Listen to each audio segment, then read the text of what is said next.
안녕하세요. 한 번에 합격한다. 원샷 원킬 전산회계입니다.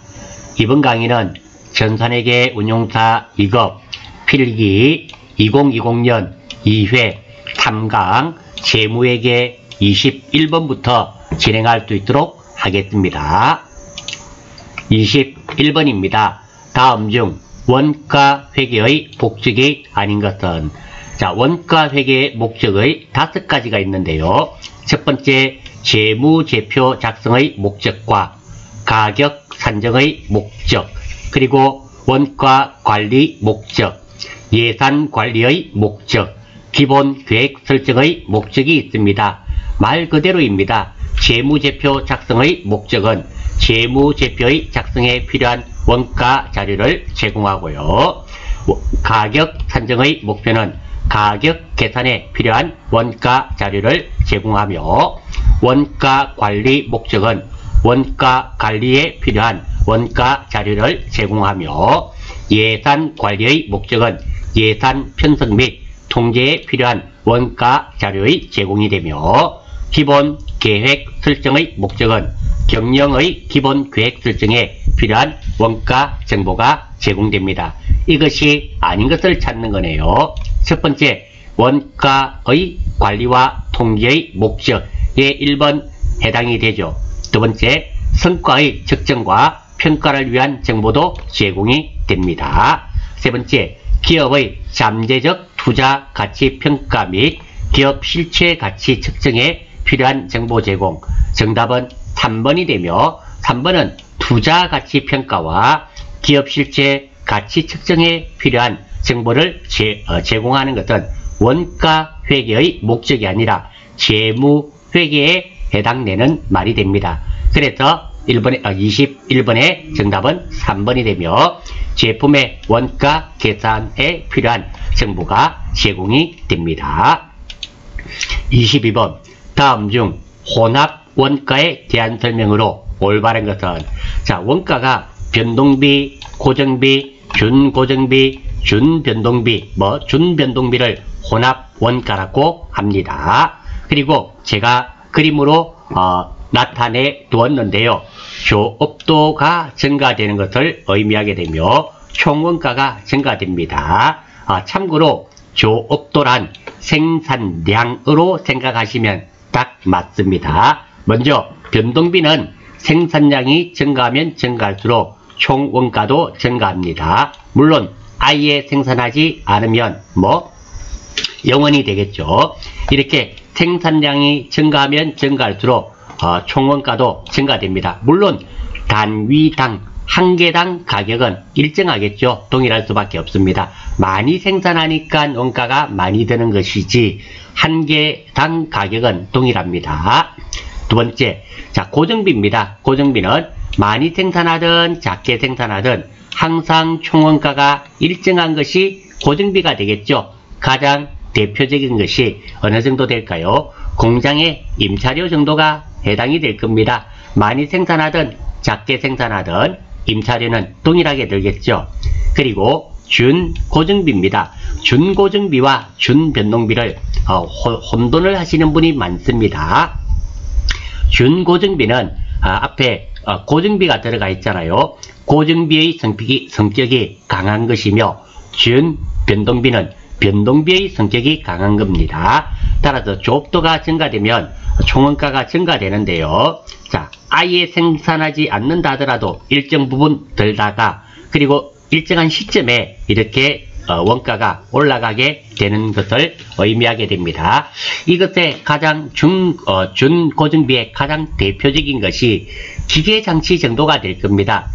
기계장치 하나당 10,000개의 생산량을 생산할 수 있습니다. 이럴 때 10,000개까지는 똑같이 한 대 가지고 생산할 수 있지만 13,000개를 생산하게 되면 한 대 가지고는 되지 않죠. 그러니까 2대가 필요합니다. 고정비가 증가되겠죠. 그러다가 12,000, 13,000, 18,000, 19,000까지는 똑같이 2대 가격이 들다가 23,000개가 되어버리면 또 한 대가 더 들겠죠. 이런 것이 고정비는 고정비인데 생산량에 따라서 조금씩 변동이 됩니다. 준고정비가 될 것이며 준변동비 또는 혼합원가라고도 합니다. 이것은 하에 생산하지 않는다 하더라도 일정한 고정비는 드는데 여기서부터 많이 생산하면 많이 들고 작게 생산하면 작게 드는 것이 준변동비 또는 혼합원가가 됩니다.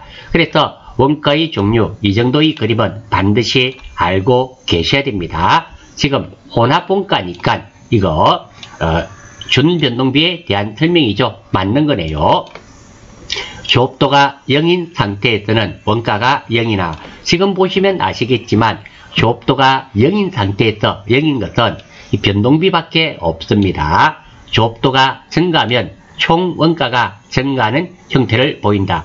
1번은 정확하게 변동비에 대한 설명입니다. 1번 틀렸습니다. 2번 조업도가 0인 상태에서도 일정한 원가가 발생하며 자 그런 것은 세 가지가 있죠. 고정비, 준고정비, 준변동비 또는 혼합원가. 조업도가 증가하면 총 원가가 증가하는 형태를 보인다. 정답은 2번이 되겠네요. 이거 세 개 중인데 많이 생산하면 많이 드는 거. 그러니까 2번이 되겠습니다. 조업도가 0인 상태에서 원가가 0이나 변동비밖에 없죠. 조업도가 증가하면 단위당 원가가 증가하는 형태를 보인다. 여기에 해당되는 말은 없습니다. 사실 조업도가 증가하면 단위당, 한 개당 가격이 증가하는 그런 형태는 존재하지 않습니다. 4번 조업도가 0인 상태에서도 일정한 원가가 발생하며 그러니까 세 개 중에 하나가 되겠죠. 고정비, 준고정비, 준변동비. 조업도가 증가하면 단위당 원가가 증가하는 형태를 보인다.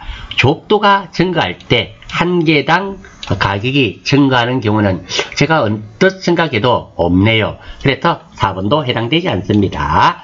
따라서 정답은 2번이 되며 이 문제는 자주 출제되는 그런 내용이며 크게 어려운 내용이 아닙니다. 이 문제는 조업도 그리고 총원가 그리고 고정비, 변동비 여기에 대해서만 잘 생각하시면 크게 어려운 문제가 아니라고 생각이 됩니다. 23번 보조 부분 원가를 제조 부분에 배분하는 방법에 대한 설명으로 옳은 것은 자 한번 보겠습니다. 이거 제조 간접비 배분 방법인데요. 크게는 세 가지가 있죠. 직접 배분법, 상호 배분법, 단계 배분법이 있는데요. 직접 배분법은 보조 부분 용역 간의 관계를 완전히 무시하고 n분의 1로 나누는 방법입니다. 즉 우리가 제조 부분과 보조 부분이 있으면 이 보조 부분이 제조 부분의 배분이 되는데요. 이 보조 부분에서도 일정 부분 쓰일 수 있다는 얘기가 됩니다. 이때 직접 배분법은 이것들은 무시해버리고 보조 부분을 제조 부분에 다 배분하는 방법입니다. 장점으로는 배분하는 방법이 가장 간단합니다. 단점으로는 원가가 정확하지 않을 뿐만 아니라 비논리적이 되겠죠. 그래서 이 정도. 다음에 상호 배분법은 보조 부분 용역 간의 관계를 완전히 고려하여 배분하는 방법입니다. 그러니까 전력비 정도가 되겠죠. 전력비가 보조 부분에서도 사용이 되고 제조 부분에도 사용이 되고 이렇게 되는 경우에 해당됩니다. 완전히 고려해서 배분하는 방법입니다. 장점으로는 가장 정확한 원가가 구해진다는 장점이 있는 반면에 단점으로는 배분하는 방법이 가장 어렵습니다. 원가도 가장 정확하게 구하면서 배분하는 방법이 쉬우면 그 방법이 최고죠. 그런데 그런 게 없다라는 겁니다. 그리고 단계 배분법은 일정 부분은 직접 배분법을, 일정 부분은 상호 배분법을 이용해서 배분하는 방법입니다. 일종의 직접 배분법과 상호 배분법의 중간 정도로 생각하시면 되겠습니다. 자, 그리고 문제 한번 보겠습니다. 옳지 않은 것, 틀린 것이네요. 직접 배분법은 보조 부분 원가를 다른 보조 부분에 배분하지 않고 제조 부분에만 배분하는 방법이다. 1번 정확하게 맞는 말이죠. 직접 배분법은 보조 부분의 원가를 다른 부분에는 배분하지 않고 제조 부분에만 배분하는 방법입니다. 2번 단계 배분법은 보조 부분 원가 순서를 원가를 배분 순서에 따라 순차적으로 다른 보조 부분과 제조 부분에 배분하는 방법이다. 예, 맞습니다. 일부분은 직접 배분법을, 일부분은 상호 배분법을 채택하고 있습니다. 예, 이번도 맞는 말이네요. 3번 상호 배분법은 보조 부분 상호 간의 용역 수수 관계를 완전히 인식하여, 완전히 고려하여 보조 부분 원가를 다른 보조 부분과 제조 부분에 배분하는 방법, 가장 이상적이며 합리적인 방법이 됩니다. 예, 맞습니다. 4번 계산의 정확성은 단계 배분법, 상호 배분법, 직접 배분법의 순으로 높게 나타난다. 자, 이게 틀렸네요. 정확성은 상호 배분법이 가장 높죠. 왜? 완전히 고려하기 때문에. 그리고 가장 낮은 것은 직접 배분법이죠. 왜? 완전히 고려하지 않기 때문입니다. 그리고 중간 정도 되는 것이 단계 배분법이 돼요. 그래서 정답은 4번이 틀렸습니다. 24번 상공회사는 제품 A를 완성하였다. 다음 자료에 의하면 제품 A의 원가는 얼마인가?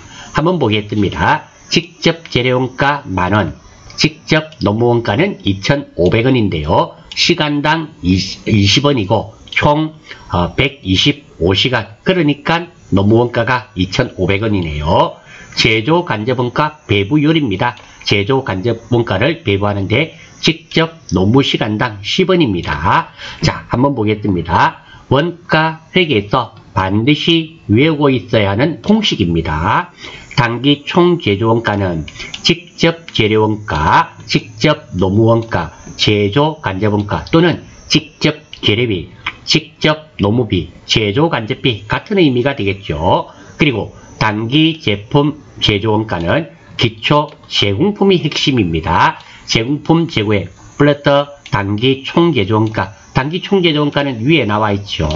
그리고 기말 제공품 재고액이 되며, 그리고 제품 매출원가는 기초 제품 재고액 플러스 단기 제품 제조원가, 물론 단기 제품 제조원가는 여기에 나와 있습니다. 마이너스 기말 제품 재고액이 됩니다. 이 공식을 모르고 우리가 원가 회계 시험에 응시한다는 것은 있을 수 없는 일이다. 이렇게 정의를 하겠습니다.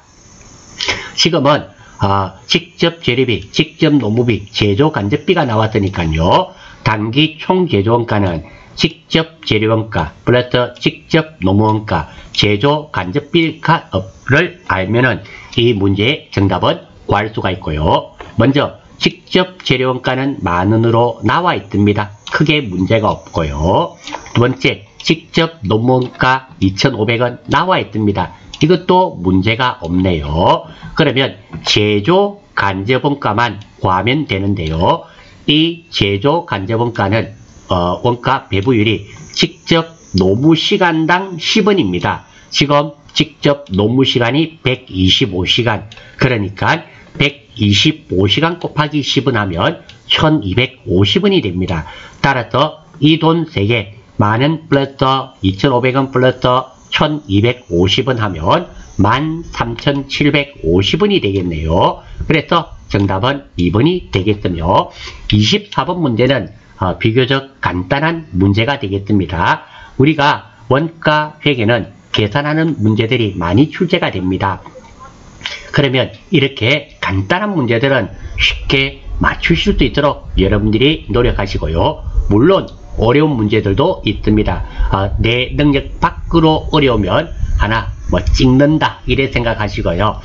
찍으라니까 좀 미안하기도 하네요. 왜? 하지만 내 능력 밖이다. 너무 많은 시간과 노력이 드는 경우는 하나 버리는 것도 솔직히 나쁜 방법은 아니라는 겁니다. 일단 우리가 급하게 공부할 때는 일단은 먼저 쉬운 것부터, 내가 할 수 있는 것부터 먼저 정리를 다 하고, 시간이 남았을 때 그때 체크해 두었던 것, 도저히 모르겠다 싶었던 것들 하나씩 정리하시면 됩니다. 공부하는 방법은 항상 쉬운 것부터, 할 수 있는 것부터 먼저 하시고, 이게 어렵다 보면 아십니다. 아, 이게 무슨 말인지 도저히 모르겠다, 어렵다 싶은 것은 X하고 체크하고 넘어가셨다가 쉬운 것부터 정리가 다 되고 나면 그때 체크해 두셨던 것들 하나씩 정리하는 방법을 권장드리겠습니다. 25번입니다. 단공회사는 단기 중 작업 지시서 1, 2, 3 3개의 작업을 시작해서 이 중 작업 3이네요. 103번은 미완성되고 나머지 작업 1, 2는 완성되었다. 상공회사의 완성품 원가를 물어봤네요. 그러니까 1번, 2번은 완성이 되었고 3번은 미완성이죠. 한번 볼게요. 자, 1번 작업 지시서 1번, 2번은 완성이 되었고 3번은 미완성입니다. 문제에서 완성품 원가를 물어보았습니다. 자, 여기에 나와 있죠. 단기 총 제조 원가는 직접 재료 원가 플러스 직접 노무 원가 플러스 제조 간접 원가를 더합니다. 이거는 제외하고요. 먼저 작업 지시서 101번입니다. 기초 제공품이 있네요. 얼마? 만원. 그리고 직접 재료원가 2만원, 단기 노무원가 4만원, 그리고 직접 노무원가 4만원, 제조 간접원가 75,000원.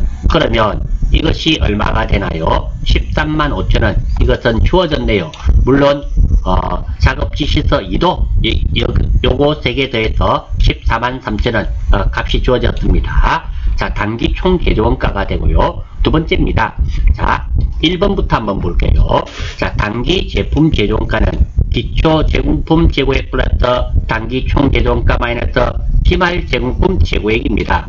자, 그러니까 기초 작업 지시서 1번입니다. 기초 제공품 재고액 플러스 자, 단기 총 제조원가가 135,000원입니다. 그런데 기말 제공품 재고액은 나와 있지 않죠? 나와 있지 않기 때문에 이것 두 개를 더하면 145,000원이 되며 작업 지시서 2도 마찬가지입니다.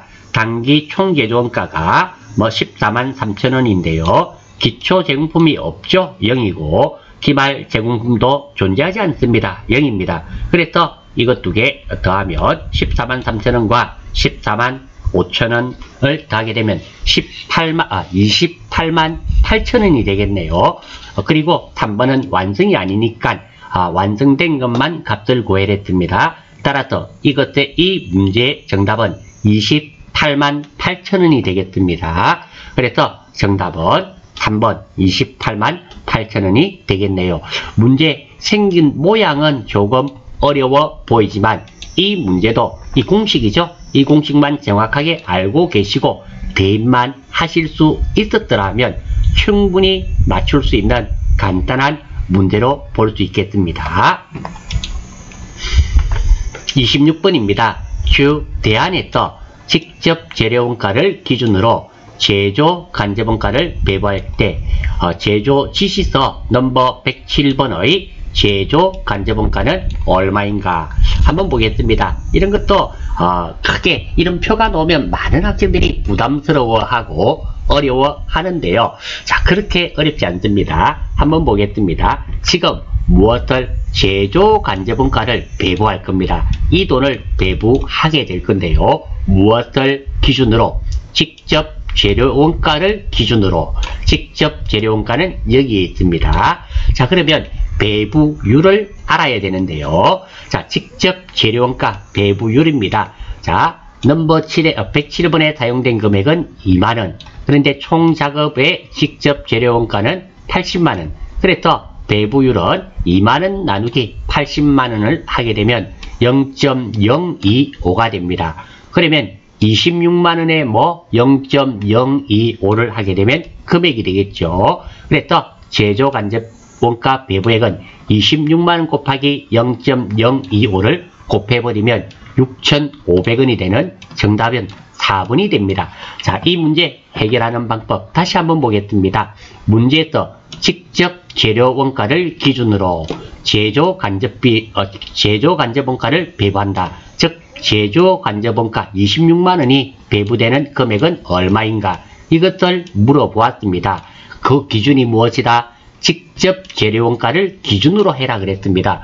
그러니까 제조작업 지시서 107번에 사용된 금액은 2만원, 총 작업의 직접 재료원가는 80만원 나누어 버리니까 0.025가 되고요. 똑같은 비율로 제조 간접원가를 배부해주면 된다라는 겁니다. 아울러서 말씀드립니다. 자, 보시면 아시겠지만 우리 원가회계는 계산하는 게 많습니다. 따라서 이거 시험장에 가시면 연습지를 달라면 줍니다. 주기 때문에 손으로 계산해도 돼요. 시간이 상당히 걸리겠죠. 그리고 계산한 것이 맞다는 보장도 없습니다. 그렇기 때문에 꼭 전자계산기, 공업용은 안 됩니다. 전자계산기 반드시 들고 가셔야 됩니다. 아니면 시간 부족에 시달릴 수 있다라는 겁니다. 그 점 기억하실 수 있도록 하십시오. 27번입니다. 다음은 개별 원가 계산에 대한 설명이다. 잘못된 것은 우리 원가 계산은 크게 개별 원가 계산과 종합 원가 계산이 있죠. 자, 한번 보겠습니다. 자, 개별 원가 계산 그리고 종합 원가 계산, 표준 원가도 있습니다. 자, 개별 원가 계산은 다품종 소량 주문 생산하는 업종에서 채택합니다.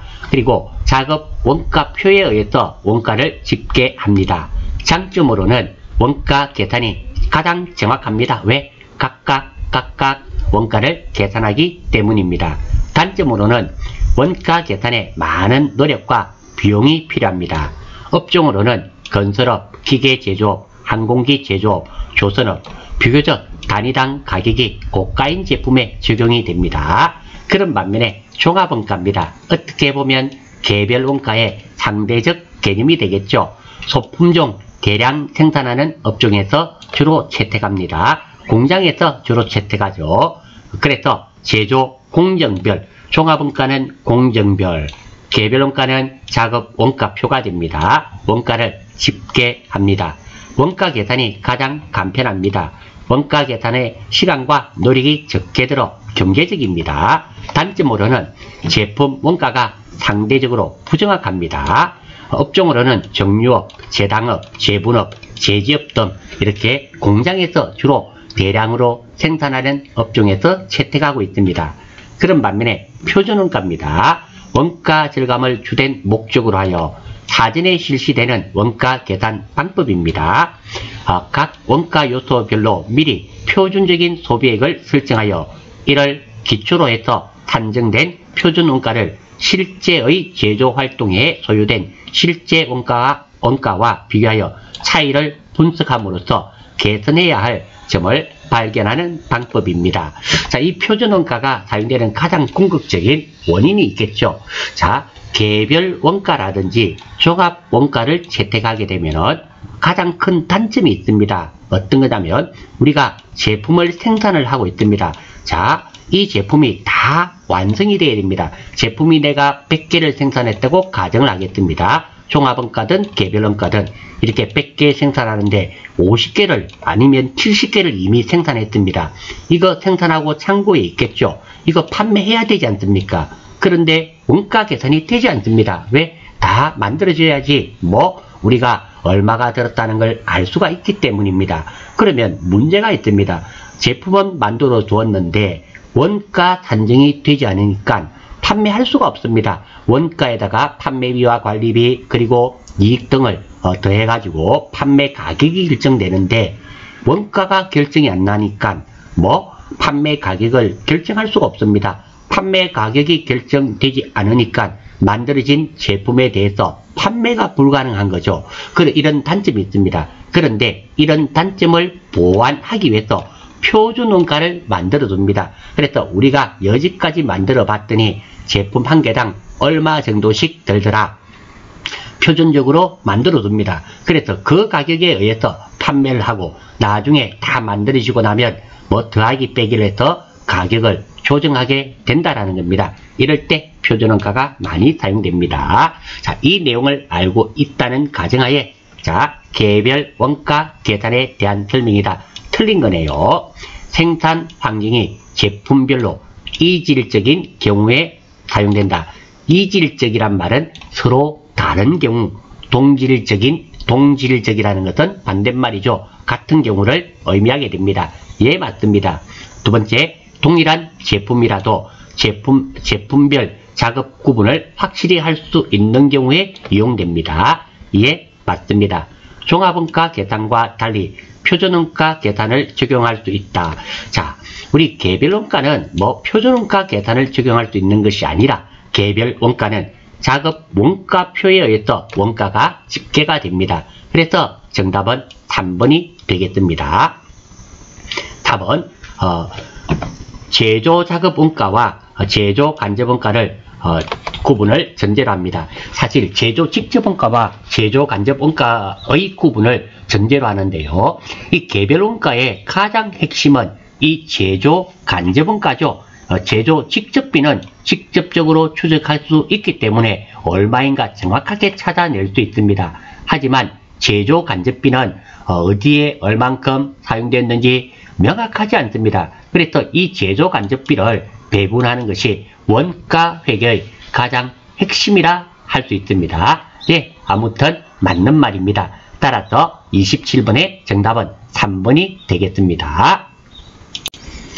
28번입니다.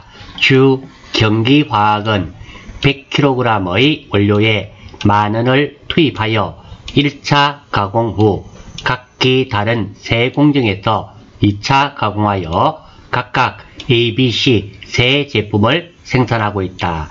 1차 가공비를 제품의 순실현 가치를 기준으로 배분한다면 제품 B의 킬로그램당 단위 원가, 생산 원가는 얼마인가? 킬로그램 단위당 생산 원가를 묻는 문제네요.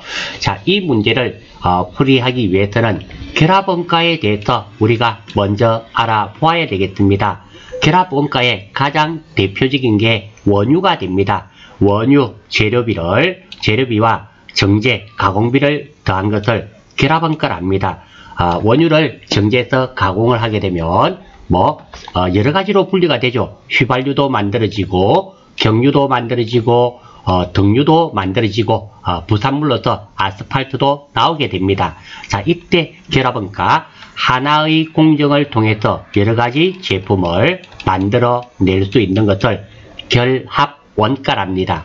그리고 자, 이렇게 원유와 정제 가공비를 더해서 제품으로 만들어지기 전까지를 분리점이랍니다. 이 분리점을 통과하게 되면 휘발유가 나오고 휘발유 다음에 경유가 나오고 등유가 나오게 됩니다. 부산물로서 아스팔트가 나오게 되는데요. 자, 이런 휘발유, 경유, 등유를 연산품이라는 표현을 씁니다. 연산품. 그리고 아스팔트는 부산물이 되겠죠. 이렇게 만들어지는 것이 결합 원가가 됩니다. 다시 한 번 더 원유를 구입해서 정제를 하게 됩니다. 그러면 분리점 이전에서 분리점으로 분리가 되면 휘발유라는 제품이 만들어지고, 그리고 경유라는 제품이 만들어지고, 그리고 등유라는 제품이 만들어지는데 이것을 연산품이라며, 그리고 아스팔트도 만들어지죠. 부산물입니다. 이것이 결합원가의 큰 개념입니다. 자, 그리고 한번 보겠습니다. 자, 결합 제품 연산품에서 순실현 가치법이라고 있지 않습니까? 문제에서 보시면 제품의 순실현 가치를 기준으로 배분한다라고 되어 있습니다. 그리고 제품 B의 킬로그램 단위당 생산 원가를 물어보았습니다. 그래서 자, 결합 제품에서 연산품에서 순실현 가치법이란 판매 가격에서 분리점 이후에 추가 가공 원가를 빼서 계산한 것을 의미합니다. 그러니까 판매 가격 있죠. 판매 가격 이게 있습니다. 판매 가격에서 추가 가공 원가를 뺀 것을 의미하게 되는 겁니다. 그러니까 이게 판매 가격이 되겠죠. 판매 단가에다가 생산량을 곱하면 판매 가격에서 추가 가공비 이것을 뺀 것이 순실현 가치가 된다라는 겁니다. 다시 한 번 더 제품 B를 기준으로 한번 볼까요? 순실현 가치 구하는 방법이 판매 가격입니다. 그러니까 어떤 거? 자, 판매 단가죠. 판매 단가 1,000원에서 2,500원을 빼는 겁니다. 곱하면 판매 가격이 됩니다. 25,000원에서 2차 가공비 뺀 것이 뭐가 된다? 순실현 가치가 된다라는 겁니다. 알아주시고, 그래서 순실현 가치법, 이 내용을 아셔야 됩니다. 이 순실현 가치를 기준으로 결합 원가를 배분하는 방법을 순실현 가치법이라고 합니다. 이 내용을 알아주시고요. 자, 이 문제 사실 28번입니까? 이 문제 좀 어려운 문제입니다. 제가 난이도가 2020년부터 필기시험이 조금 어려워졌다는 이유가 이 문제가 주로 운용사 1급에 주로 많이 나왔었는데 운용사 2급으로 내려왔네요. 그래서 조금 어려워졌다, 이런 표현을 씁니다. 자, 한번 보겠습니다. 10,000원을 순실현 가치 기준으로 배분하여 각 제품의 1차 가공비를 구하면 생산원가와 단위당 생산원가를 구할 수 있습니다. 자, 한번 보겠습니다. 어쨌든 이 10,000원이 배부될 거란 말입니다. 한번 보겠습니다. 자, 여기서부터 여기까지는 문제에 나와 있는 것을 그대로 제가 적었고, 자, 순실현 가치를 구해야 되겠습니다. 순실현 가치는 판매가에서 2차 가공비를 빼야 된다 그랬습니다. 자, 판매가가 얼마입니까? 단위당 500원, 40kg니까 20,000원이 되겠죠. 그래서 2차 가공비 10,000원을 뺐습니다. 10,000원을 뺐더니 A 제품의 순실현 가치는 10,000원이 되겠네요. 자, 다음 B 제품 한번 보겠습니다. B 제품은 판매가가 킬로그램당 1,000원이니까 25kg 25,000원이 되겠습니다. 빼기 2차 가공비 5,000원을 뺐습니다. 5,000원을 뺐더니 20,000원이 되고요. 다음 C 제품입니다. C 제품은 800원 곱하기 35를 해주면 되겠죠. 곱해봤더니 28,000원입니다. 그리고 2차 가공비를 뺐습니다. 왜? 추가 가공 원가를 빼서 계산했다 그랬죠. 18,000원을 뺐더니 10,000원입니다. 자, 그러면 순실현 가치의 총 합계 금액은 10,000원 더하기 20,000원 더하기 10,000원에서 총 40,000원이 됩니다. 자, 이 40,000원 중에서 A가 차지하는 비중은 40,000원 중에 10,000원이니까 25%를 차지합니다. 그리고 B가 차지하는 비중은 40,000원 중에 20,000원이니까 50%. 그리고 C는 40,000원 중에 10,000원이니까 25%입니다. 그래서 이 순실현 가치를 기준으로 10,000원을 배분하겠습니다. 10,000원에 25%니까 2,500원. 10,000원에 50%는 5,000원이죠. 5,000원. 그리고 10,000원에 25%니까 C 제품은 2,500원이 배분될 겁니다. 그래서 총 생산 원가는, 자, A 제품은 10,000원, 2차 가공비 10,000원에서 제품에 배분된 얼마? 2,500원. 그래서 더하면 12,500원이 됩니다. 그리고 제품 B 한번 보겠습니다. B는 2차 가공비 5,000원에서 그리고 제품에 배분된 금액이 얼마? 5,000원, 10,000원이 됩니다. 그리고 C 제품입니다. C 제품은 18,000원에서 배분된 2,500원을 배분을 더해버렸더니 얼마? 25,000원. 이것들이 각각이 생산 원가가 됩니다. 생산 원가를 구했으니까 단위당 1kg당 단위당 생산 원가를 구할 수 있겠죠. 자, 총 생산 원가가 A 제품은 25,000원입니다. 그런데 40kg를 생산했습니다. 나누기를 하면 312.5원이 되고요. B 제품 보겠습니다. 생산 원가가 10,000원입니다.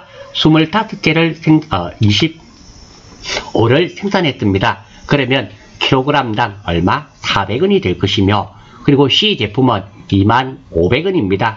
35개를 생산했으니까 나누기 35를 하면 되겠죠. 그래서 585.7원이 됩니다. 지금 물어본 것은 어떤 것을?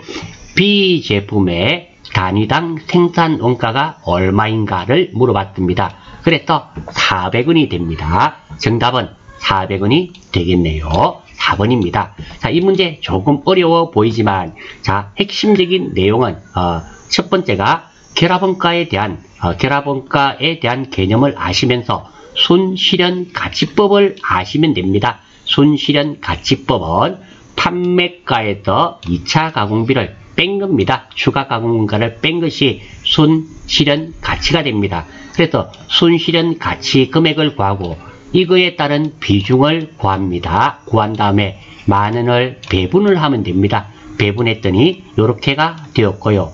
그러면 자, 배분된 금액이 나왔기 때문에 2차 가공비 있습니다. 더해버리면 생산원가가 됩니다. 생산원가를 구한 다음 생산량을 나누어 버리면 단위당 생산원가가 됩니다. 자주 접하는 문제는 결코 아닙니다. 하지만 내용이 크게 어려운 내용은 아닙니다. 생긴 것이 조금 복잡해 보일 뿐이지 실제로 크게 어려운 내용은 아니니까 혹시 이해가 되지 않으시면 다시 한 번 더 리뷰하셔서 보시면 아마 여러분들은 충분히 이해가 되시리라 생각이 됩니다. 29번입니다. 주대한의 제조 부분은 A 부분과 B 부분으로 구성되어 있고 보조 부분은 전력부와 공장관리부로 구성되어 있다. 공장관리부는 A 부분, B 부분, 전력부에 각각 20, 60, 20%의 용역을 제공하고 있다. 공장관리부가 제공하는 용역은 총 2000시간이며 총 원가는 150만원, 고정원가 100만원, 변동원가 50만원이다. 회사는 전력부를 폐쇄하고 전력부가 있는데 폐쇄했네요. 해당 용역을 외부에서 구입하기로 결정하였다. 외부 구입을 실행할 경우 공장관리부가 전력부의 용역을 제공하지 않아도 된다. 당연한 말이죠. 전력부가 제공하던 용역을 외부에서 구입한다면 B 부분에 배부될 공장관리부 원가는 얼마인가? 단 직접 배부법을 가정하시오. 문제가 너무 기네요. 문제도 결코 쉽지 않은데 문제까지 길어주니까 스트레스 받습니다. 자, 그래도 우리는 하나씩 해결해 나가야겠습니다. 먼저 아는 말이 있네요. 직접 배부법 앞에서 나왔습니다. 부문별 원가를 계산할 때 보조 부분 간에 제공되었던 서비스를 완전히 무시하고 보조 부분비를 제조 부분에만 배분하는 방법으로 계산 방법이 간단하네요. 그나마 계산 방법이 간단해서 좋습니다. 단점으로는 원가가 정확하지 않으며 비논리적이라는 단점이 있습니다. 자, 이 내용을 제가 표로 한번 그려보았습니다. 자, 일단 보조 부분과 제조 부분이 제조 부분으로 나뉘어져 있고요. 보조 부분은 공장관리부와 전력부로 나뉘어져 있다 그랬습니다. 그리고 B 부분과 A 부분으로 되어 있네요. 자, 공장관리비는 고정비가 100만원, 그리고 변동비가 50만원입니다. 이것이 용역 제공이 되었는데요. 전력부의 20%, 그리고 B 부분의 60%, A 부분의 20%가 배분이 된다 그랬습니다. 자, 그래서 고정비와 변동비를 각각 배분해 보겠습니다. 자, 고정비 100만원을 배분하면 전력부는 20%니까 2만원. 크게 어렵지 않습니다. B부는 60%죠. B 부분은 60%니까 60만원. A 부분은 20%니까 얼마? 20만원. 이렇게 배분이 됩니다. 우리 직접 배분법은 이것을 어디에 제조 부분에만 배분되는 겁니다. 역시 변동비도 마찬가지 비율로 배분하겠습니다. 50만원의 20%는 10만원. 그리고 제조 부분은 얼마? 30만원. 그리고 제조 부분 A 부분은 10만원이 배부되겠습니다. 자, 공장을 폐쇄하지 않았더라면 어떻게 된다? 전력부는 30만원이 배부될 것이며, 그리고 제조 부분 B 부분은 90만원이 배부될 것이며, A 부분은 30만원이 배부가 되었을 겁니다. 되었을 텐데, 자, 이 전력부를 이제 폐쇄를 해버렸습니다. 폐쇄를 해서 자, 배분을 할 텐데요. 자, 첫 번째입니다. 자, 전력부를 폐쇄를 하게 되면 변동비는 들지 않습니다. 하지만 변동비는 왜? 전력부가 폐쇄가 됐기 때문에 생산하면 변동비의 개념이 무엇입니까? 많이 생산하면 많이 들고 아예 생산하지 않으면 변동비는 아예 들지 않는다 그랬습니다. 그러니까 변동비는 아예 폐쇄가 됐기 때문에 0원이 되겠죠. 이거는 해당이 없고요. 하지만 고정비는 어땠습니까? 고정비는 작게 생산하든 많이 생산하든 일정 부분이 계속 들어가는 겁니다. 그러니까 이 고정비는 B 부분과 A 부분의 배부가 되어야 됩니다. 자, 그래서 전력부 폐쇄 후 고정비를 배부합니다. 직접 배부법인데요. 다시 한번 말씀드립니다. 자, 변동비와 고정비에 대한 개념도 아셔야 됩니다. 변동비는 아예 생산하지 않으면 아예 들지 않는다 그랬습니다. 앞에 그림 보신 적 있죠? 하지만 고정비는 아예 생산하지 않는다 하더라도 이 금액은 계속 발생이 됩니다. 그래서 폐쇄했기 때문에 변동비는 들지 않게 되지만 고정비는 듭니다. 이 고정비를 B 부분과 A 부분에 배부하면 됩니다. 자, 직접 배부법입니다. 얼마가 되는 거 보겠어요. 배부되는 금액은 얼마입니까? 20만원입니다. 두 번째입니다. 여기서 중요한 게 있는데요. 자, 이 20만원을 60%를 배부하셔서는 안 됩니다. 직접 배부법은 이거 보조 부분의 관계는 전혀 고려하지 않습니다. 이걸로만 계산이 된다라는 겁니다. 자, 그래서 B부는 60%가 배부가 되는데요. 어떻게? 100%의 60%가 아니라 60% 플러스 20%에서 80%의 60%가 배부됩니다. 이것을 20만원 곱하기 20만원 곱하기 60%에서 12만원으로 계산하셔서는 결코 되지 않습니다. 직접 배분법은 보조 부분 상호간의 관계는 고려하지 않는다 그랬습니다. 제조 부분만을 가지고 고려합니다. B 부분은 60%이기 때문에 이 60%는 변함이 없지만 분모가 100%가 아니라는 겁니다. A 부분 20%와 B 부분 60%에서 80%가 됩니다. 이 나누는 것이 100%가 아니라는 거예요. 이거 주의하셔야 됩니다. 직접 배부법을 계산하실 때 이것을 100% 계산하셔서 100%로 계산하셔서 대부분 틀립니다. 여러분들은 놓치지 않도록 하십시오. 그래서 20만원 곱하기 60% 나누기 80% 하면 15만원이 됩니다. 두 번째입니다. A 부분입니다. A 부분도 역시 마찬가지로 20만원 곱하기 차지하는 비중은 20%입니다. 그래서 20% 나누기 전체는 80%가 됩니다. 그러면 5만원이 됩니다. 그러면 이제 다 더해 보겠습니다. B 부분은 60만원 더하기 30만원 더하기 15만원을 하면은 얼마? 105만원이 되고요. A 부분은 20만원 더하기 10만원 더하기 5만원에서 35만원이 됩니다. 지금 문제에서 물어본 것은 제조 부분 B 부분입니다. B 부분에 배부될 금액은 얼마인가? 105만원이 되겠죠. 따라서 정답은 1번이 되며 이 문제 사실 결코 쉬운 문제는 아닙니다. 쉬운 문제는 아니라 이 문제는 직접 배부법과 그리고 고정비, 변동비에 대한 개념을 완벽하게 이해를 하셔야지만 이 문제를 풀이하실 수가 있네요. 이 문제가 어렵다, 이해가 잘 되지 않는다 하시는 분은 결코 머리가 나쁘다 또는 좀 이해력이 부족하다 이런 개념이 아닙니다. 이 문제는 문제 자체도 길어서 이해하기가 조금 힘이 들고요. 그나마 제가 이렇게 표를 그려 드려서 도식적으로 눈으로 보니까 아마 충분히 이해가 되실 수도 있는데요. 이 문제 자체가 결코 쉬운 문제가 아니라는 거, 혹시 이 문제가 잘 이해가 안 되시면 하나 체크해 두시고 넘어가셨다가 다른 문제들이 다 정리되고 나셔서 다시 한번 더 보시기를 권장드리겠습니다. 이 문제 사실 결코 쉬운 문제가 아닙니다. 30번입니다. 다음 설명 중 잘못된 거네요. 자, 외주 가공비에 대해서 한번 보겠습니다. 원가계산 준칙 제12조에 나와 있습니다. 자, 외주 가공비는 성격에 따라 재료비 또는 제조 경비에 포함하여 계상할 수 있으며 그 금액이 중요한 경우에는 별도의 과목으로 기재할 수 있습니다.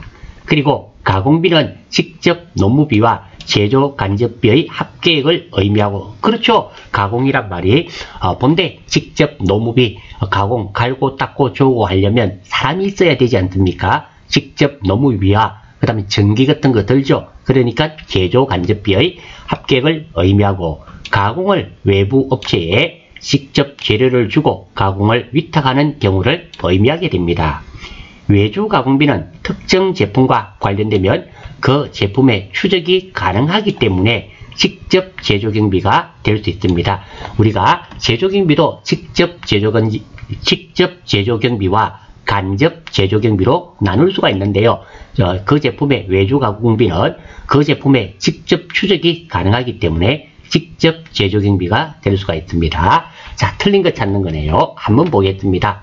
원가 계산 기간은 회사의 회계 연도와 일치하여야 한다. 당연히 맞는 말이죠. 다만 필요한 경우에는 월별 또는 분기별 등으로 세분화하여 원가 계산을 실시할 수 있습니다. 예, 1번 맞습니다. 두 번째, 외주 가공비는 그 성격에 따라 재료비 또는 노무비에 포함하여 계상할 수 있으며, 자, 이 외주 가공비는 재료비 또는 외주 가공비는 재료비는 맞지만 노무비에 포함되는 것이 아니라 가공비가 되겠죠. 한번 볼까요? 재료비, 성격에 따라 재료비 또는 제조 경비, 가공비가 됩니다. 제조 간접비가 되겠죠. 노무비가 아니라 제조 간접비, 제조 경비가 될 겁니다. 포함하여 계상할 수 있으며 그 금액이 중요한 경우에는 별도의 과목으로 표시할 수 있습니다. 자, 2번이 틀렸습니다. 2번이 틀린 이유는, 자, 성격에 따라 재료비 또는 노무비가 아니라 재료비 또는 제조 경비가 되겠죠. 그래서 2번이 틀렸습니다. 3번, 주요 재료와 부분품의 소비는 직접 재료비를 구성하고요. 그리고 소모품, 수선용 부분품, 반제품도 재고자산에 포함될 수 있습니다. 따라서 정답은 3번이 되겠습니다. 자, 3강은 30번까지 하고요. 4강에서 31번부터 진행할 수 있도록 하겠습니다. 수고하셨습니다.